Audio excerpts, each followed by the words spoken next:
Hi there, Clam Guy Steve here. I can't do it when you stare at me like that. You have a quizzical look on your face. I know. Hi there, Clam Guy Steve. Wanted to go over some of the basics of clamming here. Got a nice limit of gaper clams and also a nice limit of Washington clams. So, identification species. This is Saxidomus natalii, which is the southern type of Washington clam. Up north in Eureka Bays and on northward, they have something called Saxidomus giganteus. This is a fairly nice size Tressus natalii, also known as horse or gaper clam. These things range up to 5 pounds. You're looking at about a 3-pounder here. The natalii is the southern version. You get Tressus capax in northern California and southern Oregon on up into Alaska, I think.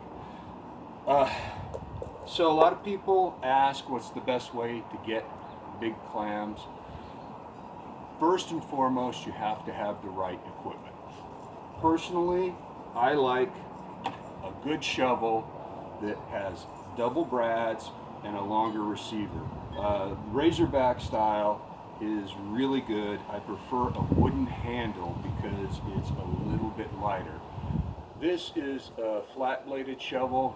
I actually prefer the round tip. It helps you penetrate into the sand a little bit more, and I have used this one more than any. What I've done is modified to make the handle a little bit longer because I'm a very tall person. This bad boy's got a lot of clams through the years. We also have people who use this particular apparatus to dig. Not my favorite. You can't get enough dirt out of the hole quickly enough.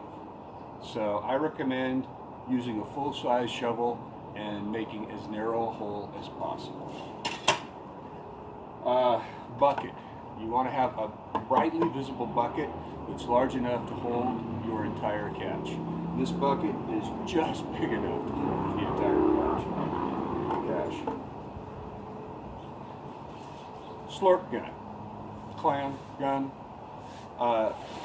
Works up and down, and water comes in, you sluice it out, and it helps you excavate the hole. You can also use it as a suction in order to pull mud out. I'll show you how to build one of these at a later date. This one's especially long in case I come across a gooey duck. Gooey duck, or Panapea generosa, is available in California, but they're difficult to find. They've been heavily fished through the years, and they exist only on the deeper levels of the ocean, so you're only going to find them at the biggest tides. The largest tide you see in the Central California region is going to be a minus 1.9, not the biggest you'll ever get. Another thing you're going to want to have is a good pair of gloves. Good pair of gloves because clam shells are sharp and they will cut you badly. I find the Max Flex, they're relatively inexpensive, they're fairly cut proof, which is what you want, and they still allow you a fair bit of dexterity on your fingers. They also have these little dots on them that help you grip better in sandy substrata. You're going to need something to carry. I usually put my Washingtons in a bucket of this size and in a 5-gallon bucket for the larger gaper clams. Every person who digs has to have their own bag and carry their clams independently.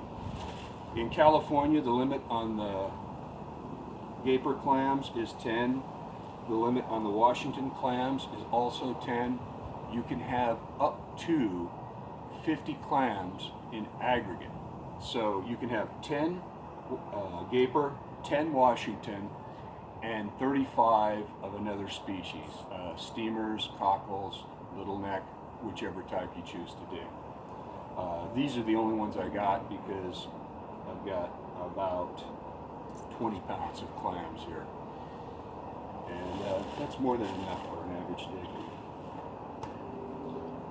Also, sometimes you'll see that the hole will cave in. So you want to have some sort of stabilizing. This blue bucket here gets pushed down on the outside of the hole. You want to have the neck of the clam coming up, not through the exact middle, but off to the side like this. That way it leaves you an area digging here. You want to avoid using this blue bucket until the very end because it limits your mobility. So what you want to do is dig the clam without the bucket if necessary, without the stabilizer. This is what I call my handy dandy clam setup. I've got a lanyard to hold everything together, clipped to my sluice gun, and my stabilizing bucket. Carry this, and that, and you've got a nice ability to get clams. I like these when I'm out on the flats because it's easy to tie a loop around them, carry your clams, and you can hook it to your belt, and that way you're mobile. Some people like to use this to identify the clam holes. It's really good if you're looking for big clams because you're able to determine how deep. What you do is when the clam is in the hole, you find the show at the top, you stick this and follow it down the hole, and it'll give you some idea of the depth that you have to go to dig the clam. I highly recommend this. Some people use flags to mark, and that's an excellent opportunity to get the kids involved. If you use little marker flags, I think you can get them at any hardware store. I have one, I just don't have one here. Have the children go out and find the big clams and then mark them. The challenge with having children on a clam flat is they don't always respect that the clams will recede if they hear a lot of noise and movement. So it takes a while to get them, but it's a great opportunity for kids to see what kind of wildlife is out there. This bad boy here is for an extreme situation, and that is if you find a gooey duck. Gooey ducks are a little bit different on the top. The gaper clam has like a thumbnail here. It's leathery skin, and sometimes they'll even have little bits of seaweed attached to that. The gooey duck will not. It will have smooth rings around the top of the siphon. That's how you can tell the gooey duck. I believe that's all we got for today.